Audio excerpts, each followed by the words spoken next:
राज्यातील बिनविरोध निवडणुकांची चौकशी होणार, निवडणूक आयोगाने सविस्तर अहवाल मागवल्याची माहिती।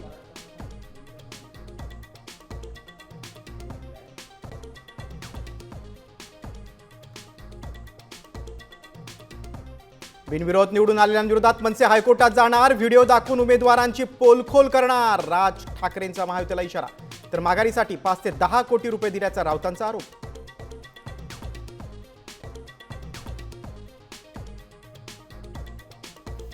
$70,000 कोटींच्या घोटाळ्याचा आरोप करणारे आज माझ्यासोबत सत्तेत, अजित पवारांचं विधान। तर अजितदादांना महायुतीत घेऊ नका म्हणून फडणवीसांना सांगितलं, रवींद्र चव्हाणांचा खोचक टोला।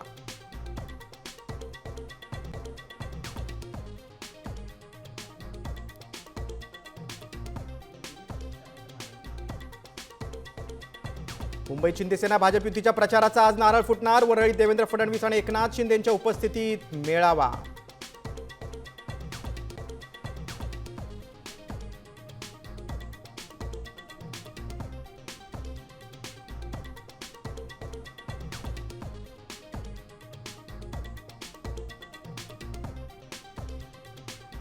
महापालिका निवडणुकीच्या पार्श्वभूमीवर सांगलीतून मुख्यमंत्र्यांनी फोडला प्रचाराचा नारळ, तर इचलकरंजीमध्ये फडणवीसांचा रोड शो।